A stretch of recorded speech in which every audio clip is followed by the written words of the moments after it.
Une jeune femme se rend pour la première fois à un entretien dans une entreprise cotée en bourse très connue. De manière totalement inattendue, elle exprime son ambition de devenir PDG. Cette confiance audacieuse devient instantanément le centre d'attention de tous. Elle impressionne profondément l'examinatrice Johanna, qui décide immédiatement de la faire passer au dernier tour d'entretien de l'après-midi. Avant de partir, Johanna lui rappelle spécialement que l'examinateur du prochain tour est Kate, la dirigeante de l'entreprise MH. Kate est réputée pour sa sévérité, et la difficulté sera 10 fois plus importante qu'aujourd'hui. Les candidats pour l'entretien final se rassemblent très tôt. Lisa se retourne par hasard et découvre que la milliardaire Kate, assise au bureau des examinateurs, est en fait son amie d'enfance. C'était ce garçon espiègle qui adorait lui jouer des tours. L'entretien commence officiellement. Kate pose une question difficile sur l'équilibre entre risques et bénéfices. Lisa, par prudence, choisit la solution qui évite les risques, mais se fait éliminer à cause de cela. Kate explique froidement la philosophie de l'entreprise. Le vrai monde des affaires a besoin d'entrepreneurs avec l'instinct du loup. Pas de suiveurs timides, seuls ceux qui osent prendre des risques ont la chance de rester. Lisa, déprimée, boitille vers le hall et se blesse accidentellement la cheville. Dans sa panique,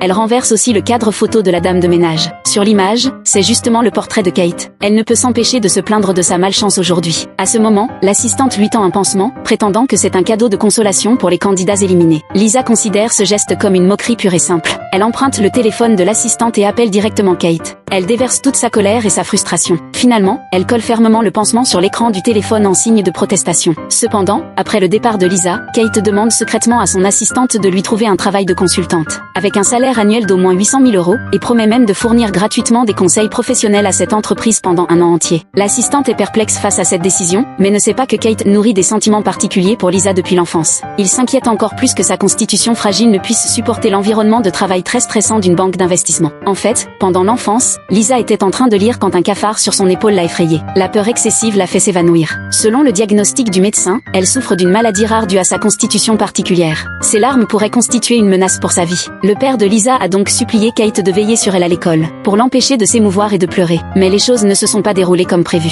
Kate a appris par hasard que Lisa se préparait à exprimer ses sentiments au délégué de classe. Par jalousie, il a secrètement pris sa lettre d'amour, mais s'est trompé et a pris le discours à la place. Lisa a été forcée d'improviser, si nerveuse qu'elle ne savait plus quoi dire.